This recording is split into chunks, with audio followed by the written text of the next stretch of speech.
Hello, good morning, good afternoon, good evening. Welcome to my course on methods of adhesion measurement theory and practice. Today we are on our lecture 6.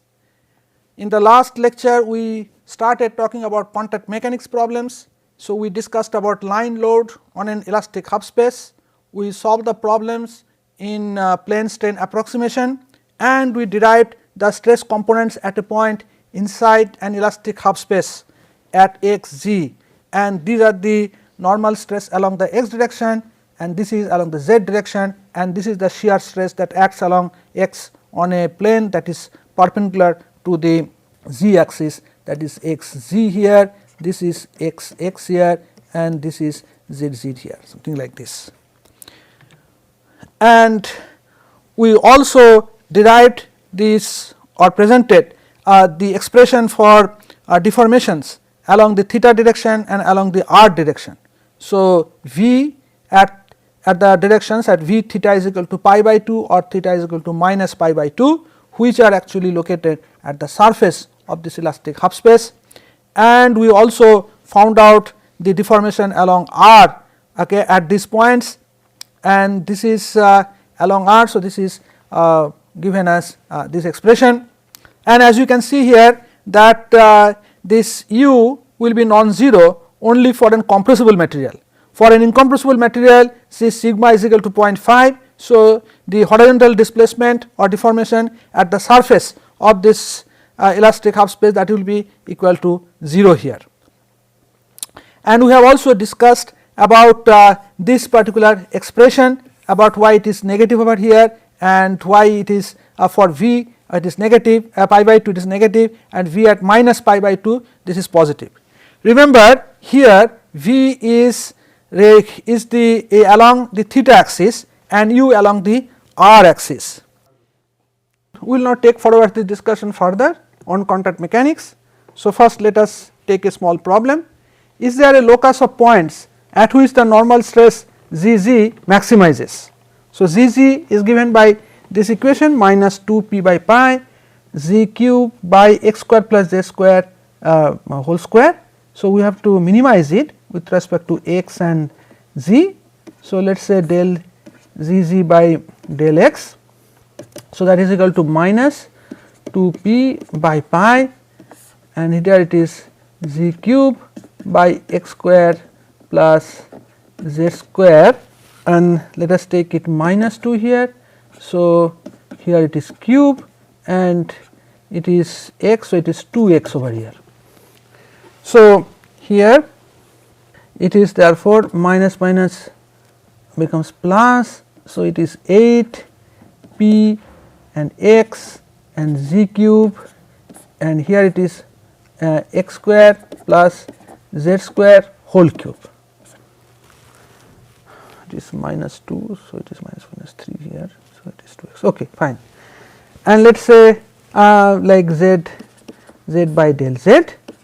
So, del z, this should be equal to 0, and here also this should be equal to 0, and this is equal to minus 2 p by pi, and this will be, let us say, x square plus z square to the power 4 here u v b, and this is x square plus z square whole square, and this is 3 z square minus this is z cube here, and this is 2 x square plus z square, and this is 2 z. So, here minus this is 2 p over pi, and this is x square plus z square whole cube, because this x square z square is here. So, it goes, and then here it will be x square plus z square into 3 z square minus it is 2 z to the power 4, and we can then further simplify this. We can further simplify this. This will be equal to x square, this is 3, yeah, x square z square, it is z square, this is to the power 4 x square z square, yeah, So, it is minus 2 p over pi, and this is x square plus z square whole cube, and here it is, let us say, z square. So, it is x square into z square, x square z square 3 plus 3 z to the power 4, it is z to the power square 4 here, and like that. This should be equal to 0. So, yeah, something like this. So, therefore, what comes out is that from this equation either this should be equal to 0. So, either z is equal to 0 or x is equal to 0, that will give lead to this del z z by del x is equal to 0, and from this equation we will have, okay. So, I have 3 x square minus z square. I think I made some mistake here, must have been. So, here it is x square z square is 3 z square minus like that, yeah, z to the power 4. I think there will be one, but that is okay. This is the final thing that comes out. So, finally, we have this equation. So, it comes out to be like this, yes. So, finally, you have 3 x square minus z square is equal to 0, and here therefore, it is either z is equal to 0 or 3 x is x square is equal to z square. So, if x is equal to 0, then the z is equal to 0, like that. So, now if say z is equal to 0, then we can say from the equation of z z, because z z is equal to z cube by x square plus z square whole square. So, if z is equal to 0, then z z will be equal to 0 except at x is equal to 0, because x is equal to 0, then it is, this is at x is equal to 0, okay, this z z will turn out to be 1 by z or like that. So, at z is equal to 0, okay, this term will be go to infinity. So, what it means is that the z z is at 0 at all values of x except at x is equal to 0 for z is equal to 0. So, it makes sense because there is a point load over here or ladder line load, and so the area is tending to 0. So, the force divided by area, okay, that goes to infinity. So, basically z z maximizes everywhere except at x is equal to z is equal to 0, that is at point exactly at the below the point of application of load, okay, where theoretically there is singularity. So, this was about this normal load. We will now consider about shear load. So, shear configurations are something like this. So, here we have got let us say why shear loads are important.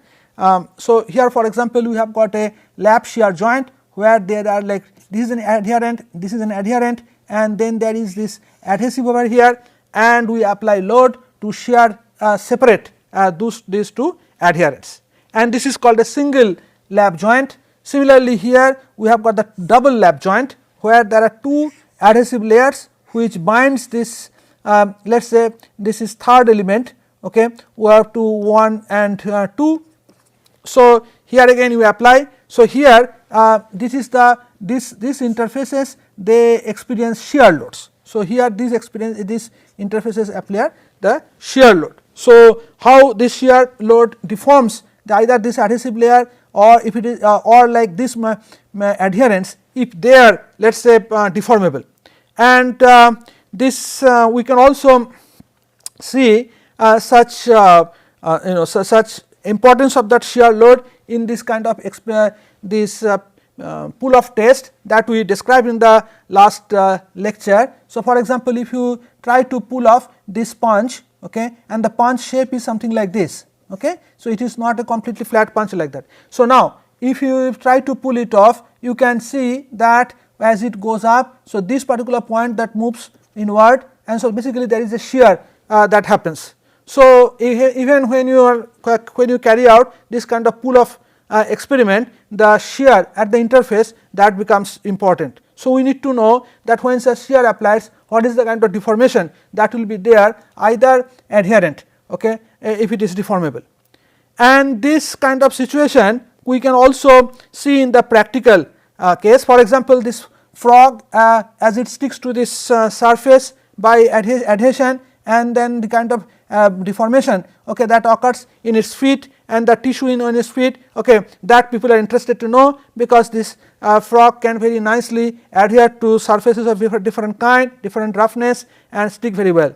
And why is this important? Because people are trying to make this kind of wall climbing robots. So, they are also this shear adhesion that becomes very important. So, we try to understand this. So, similar to the line normal load, here we will talk about shear load per unit length along the y axis. So, over here, okay, again this is the plane strain approximation, and we will consider that in the y axis the strain components are equal to 0. So, the stress is also equal to 0. So, we have to solve the problem in xz coordinate, and we have got something like this. So, here this is the x axis and this is the z axis, and so it so happens that we can actually adopt the solutions that we derived for the normal load. In the normal load, we had applied this load over here, this was the z axis and this was the x axis, and we tried to find out at this particular point. So, this was r and this was theta. So, we can actually adopt the solutions that we derived for this problem onto this problem. How? See, we can imagine that we rotate this x and z by 90 degree over here. So, now z goes over here, x goes over here, p goes over here. So, the p is a kind of now shear load. However, the x coordinate is over here. So, the x replaced by z over here and the z replaced by x over here. So, using this kind of coordinate transformation, we can actually adopt the solutions that we applied for p, that we derived for p for q, and we can get this kind of relation. So, we are not going into the detail of the derivations, but that is the way it is done. And when it is done like that, this what so happens that the theta r continues to be defined like that, and the theta now has to be shown from the x axis. So, previously it was being theta was defined with respect to the z axis, but now it has to be done with respect to the x axis, and therefore theta varies from 0 to pi. So, previously for normal load theta was varying from minus pi by 2 pi by 2, okay. Over here theta will vary from x theta is equal to 0 to theta is equal to pi. So, when you do this kind of transformation, okay, and we find out the relations, we find out the solutions, we get something like this. So, these are basically the stresses when we apply a shear load like that, shear line load like that on this elastic half space. Now, here again we define this u and v. U defines the surface, the deformation, okay, along the r coordinate, and v defines the deformation along the theta coordinate. And here actually theta is defined from x axis like that, and so here u, okay, it will be positive if because r is positive in this direction. So, the if u is in this direction it will be positive, okay. Similarly, u will be positive over here if u is in this direction. However, you may imagine that when we apply a shear load over here, materials are displaced more in this direction. Here it is pushed in this direction, and here it is pulled from in this direction. So, naturally u will be along r, okay, at between for the points which are actually right of this point of application of this point of application of this load, and for this kind of points, okay, u is negative of r. So, over here at theta is equal to 0. So, for these particular points, okay, see over here theta is equal to 0 at these points, this term, okay, ln r by r0. So, r0 is the point, okay, where this deformation u will be equal to 0, okay. So, this is far away from this particular point. So, this is let us say r0 over here, and this is let us say minus r0 over here. So, when this is the case, so you see here that theta is equal to 0, ln r by r0. So, r is less than r0. So, ln r by r0, this is actually negative. So, this is negative. So, negative, this becomes positive, which makes sense because at these points u will be along r, and for these points, okay, u comes out to be negative because this is negative over here. So, therefore, u will come out to be negative for these points, and for v it is theta is equal to, so for these points at this point, okay. So when you apply the load over here, they as if that these points are going down. So it is along the theta direction, so that should be positive, which is positive here, and as if these points are going up. So therefore again for vertical deformation here is in this direction, which is again along the theta direction. So therefore this is positive. So these vertical deformations, okay, for shear load will be important only for compressible material, for which sigma is not equal, less than 0.5, let us say. For an incompressible material there is no vertical deformation. For a compressible material, okay, these points are expected to go down this side, as because it is like experiencing a compressive load, and here it is kind of experiencing the tensile load. So it is kind of going up. So in both the cases the V is along the theta, as therefore this is positive, which makes sense. So let us take a small problem. Let us say a shear load Q is equal to 3.4143 kilonewtons applied on the surface of an elastic half space. Young's modulus and Poisson ratio are given. Obtain the normal and stress components at 50 millimeter. So positive over here 20 millimeter, it is in this direction. So let us say this is x and this is z here. So this particular point is 50 and 20 here, and this point there is another point being talked about. So this is minus 50 and 20 over here. So we need to find out the normal and the shear stress components at these points.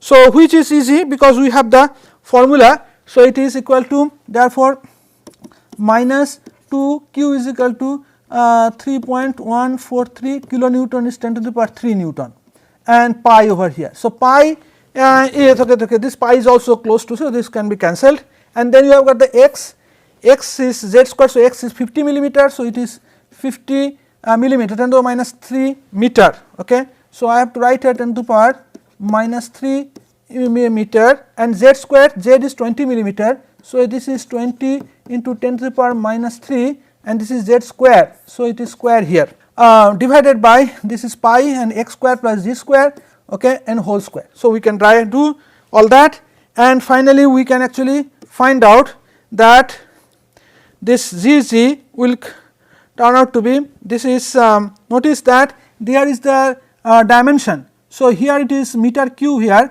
and this is meter to the 4 here. So this quantity is meter inverse, length inverse actually. So and this is q is Newton per meter. So that this Gg shears, so the stress that has the unit Newton per meter square as is expected and as it should be. So it is like that.